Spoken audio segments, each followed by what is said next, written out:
Why are men funnier than women? Two questions one may have right off the bat when hearing this question. The first question being, what makes you think you're so funny? Well, I do not think I'm funny. This is not meant to be funny. This is meant to answer a question. I'm not joking around, I'm being serious. I've never been more serious about anything in my entire life. Follow-up question. Are you saying women can't be funny? Absolutely not. Women are absolutely funny. Everybody can be funny. But why do we view men as even funnier? This is what society as a whole generally accepts.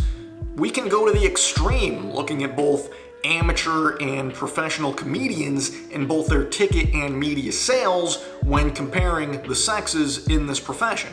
We can observe a blatant inequality of outcome. This is not an analysis on why this should or should not be the case. This is an analysis on examining why this is the case. Why do we believe men are the funniest gender? And I am not immune to this. To provide an extreme example, why do I recoil when hearing Amy Schumer doing stand-up comedy, but then turn right around and laugh at Louis C.K.'s jokes that come to far more degenerate of punchlines? What is this phenomena? It's like rap. When a rapper who is a man sings about his genitalia, it's what you expect. It's part of the art. Why? But if a rapper who's a female talks about her genitalia, it's like crossing some kind of line.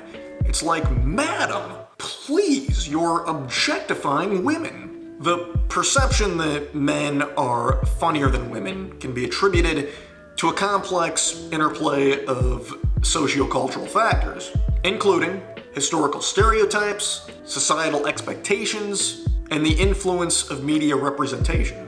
While humor is a subjective and multifaceted trait, understanding the underlying dynamics can shed light on the origins of this perception and contribute to fostering a more inclusive and equitable understanding of humor across the genders. Well, maybe. Hopefully.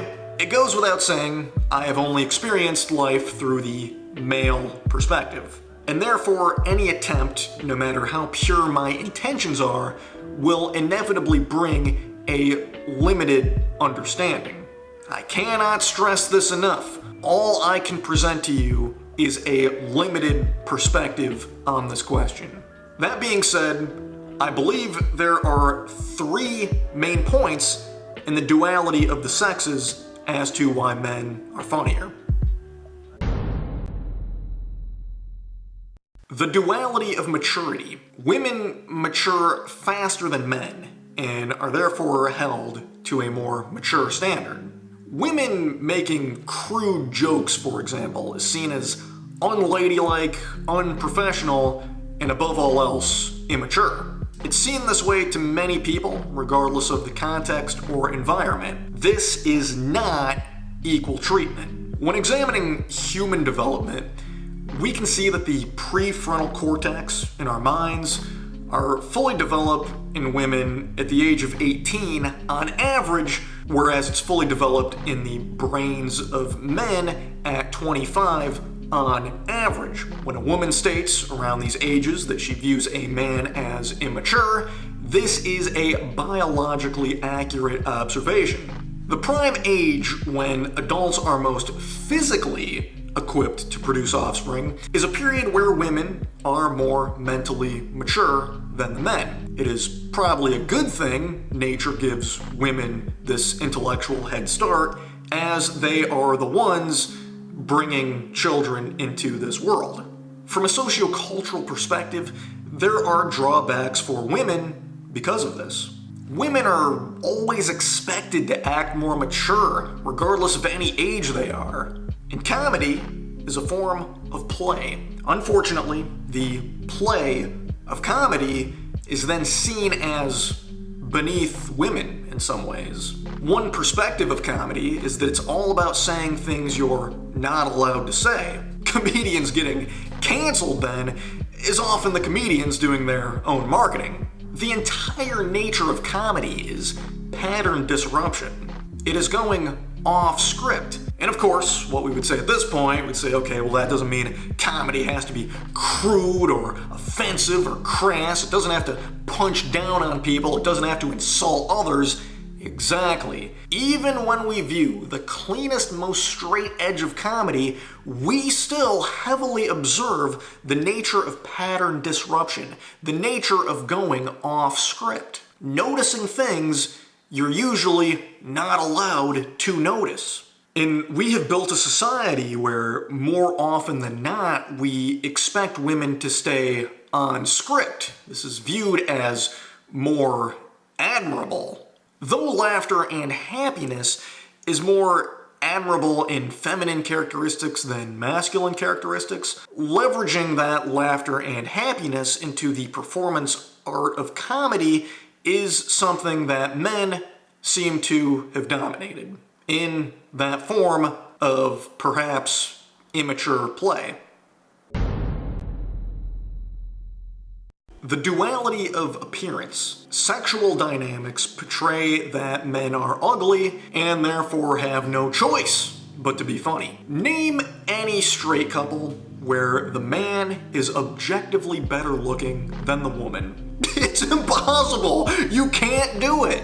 I mean, when you try to think of a couple that defies this rule, our minds immediately go to thinking of overtly unattractive women as compared to thinking of overtly attractive men. This is how we filter it down. As unique as it would be for a man to be attractive, it seems way more unique for a woman to be unattractive. This, of course, is a very, very crude generalization, but why do our minds make that generalization? There is a meme that has existed throughout history, stating that if you see an ugly man with a beautiful woman, the general consensus is, well, that must be a funny man.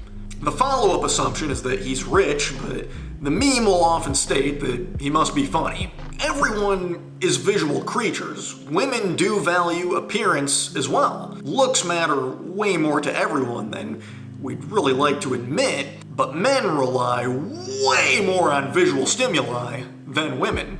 The dynamic plays out this way because regardless of what shallow marketing ploys may do to diminish the truth of this statement, women are naturally beautiful creatures. Those who have the gift of beauty do not always need to sculpt an art with what they say to attract people. They just attract people on what they are. When you are beautiful, both inside and out, all you need to be is who you are. This is by no means a crude reduction of stating women have no personalities, because we all practice an expression of individuality. The sense of individuality is what draws each and every one of us to each other. And when it comes to what we express and what we vocalize, men are not beautiful. They have to be funny. They don't have a choice. Because they lack this natural sense of beauty and gracefulness, they really have to carefully craft their words to appeal to the opposite gender, given that women rely on a lot more than just visual stimuli, as compared to men. Of course, this is all the perspective you would expect to hear from a heterosexual man. I have limited understanding as to why any human being would be physically attracted to men. And it seems I share that boat with somehow nearly everybody. Nobody seems to understand why anyone is attracted to men. Even straight women don't understand it. I mean, look at dramas, for example. When they have lesbian couples on there, they're seen as just any other couple. And you can tell because the shows don't point fingers, because there shouldn't be anything unique about that couple. But if a dude is gay in a drama series, there is immense turmoil and people nearly end up getting killed. We, as a society, seem to still have a lot left to understand about this demographic. If you're a woman who is attracted to women, your feelings may be invalidated by much of society because it's easy to understand that women are pretty. Everyone likes chicks. But if you're a man who's attracted to men, society views that as next level. Man, you deserve a float in that parade. Men lacking the visual appeal then need to approach women to make themselves appear interesting. People will ultimately remember the way you made them feel, so men have to do what they can to invoke an emotional response in women. The most positive way to do this is through being funny, or as some may call it, being an asshole. But to avoid getting into the weeds, we'll just view this successful approach to women as being funny. When going back to pattern disruption, we can see this is how men flirt with women. Pattern disruption, going off script. If you go to a bar sober and you sit there all annoyed because you're at a bar and you're sober, you can watch the dynamic of how men will flirt with women. And as you're sitting there all disgruntled and annoyed, you'll see that everyone's being an idiot. The man will make some dumb jokes, and the woman will giggle. She'll say, "Hee hee, you're not allowed to say that, you're so bad." And then they go home together, and the next morning they purchase some Plan B. That's how it works. There is a Marilyn Monroe quote that if you can make a woman laugh, you can make her do anything.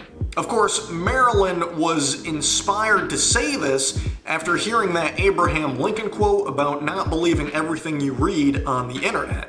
It seems we've curated ourselves in this post-industrial revolution world that in order to appeal to women, men have to be funny in order to at least be interesting.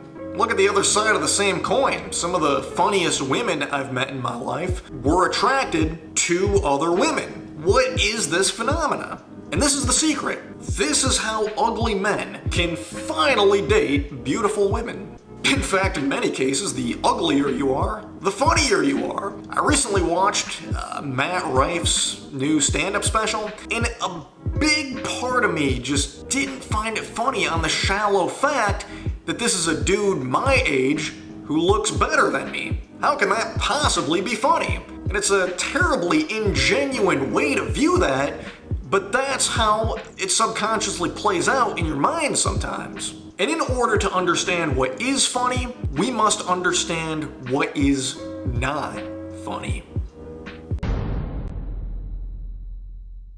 The duality of tragedy. Due to mental health issues, humor is used by men as a coping mechanism. When addressing this serious issue, men may fear being labeled as an incel for stating the fact that men do experience mental health issues. The fact that men experience this is less commonly discussed because, well, nobody really wants to hear about this. Men have, at the very least, the self-image that they are supposed to be the stable protectors of civilization and therefore cannot fall prey to mental health issues. The context of this discourse can involve men trying to persuade women that men have it harder in life. This analysis is not meant to state who has it worse in life. This is rather just from a behavioral point of view.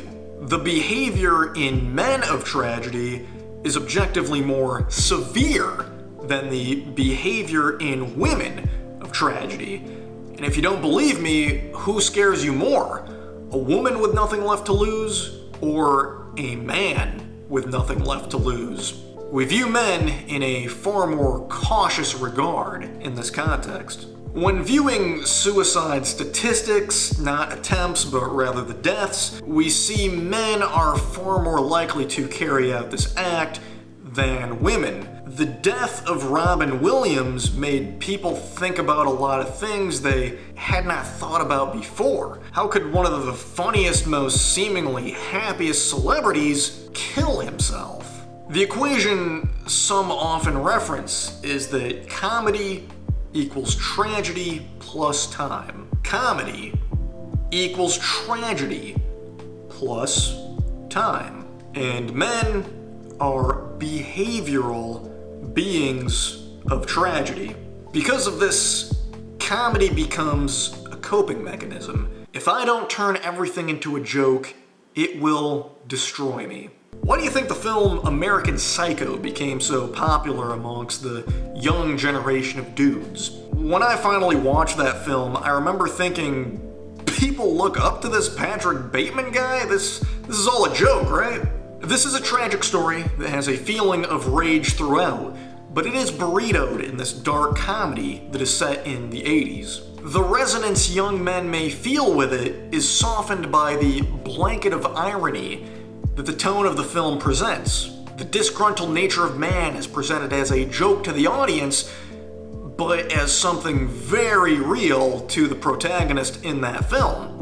When zooming out, there's nothing funny about the outcomes of the story, but it is a comedy nonetheless. Similar to the lives of men, the crying jesters of our world. Not to sound like the Joker, As Henry David Thoreau wrote in Walden, most men lead lives of quiet desperation. And we can say a lot about Thoreau, but this is a quote that has still resonated with men for the last 170 years. And no man or woman wants to hear about this. As I explain these feelings others may feel, there doesn't seem to be a way to approach this that doesn't come off as complaining and whining. And it is not your duty as a man to cry and lament about the woes of life. It is your duty to get your act together. You have no choice but to smile in life. So if I don't turn everything into a joke, it will destroy me. Well, after that major bummer of a perspective, let's really put things in perspective now. So the question is, why are men funnier? Again, this is not an analysis on why this should or should not be the case. This is an analysis on why this is the case for most of society and the way we view the dynamic of the sexes. Therefore, I present no solution as to how we can view both genders on an equal playing field of comedy. Fortunately, or maybe unfortunately, comedy does evolve. Patterns in culture change, and the way we disrupt those patterns are also prone to change.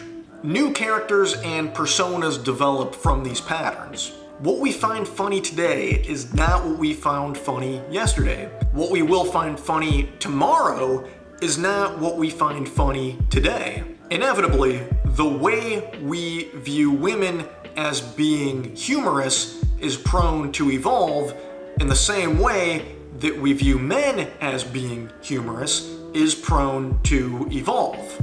We do not know what the future holds specifically, but one thing is certain: the future is prone to change. The phrase, "it's funny because it's true," is actually kind of funny. You know why? Because it's true.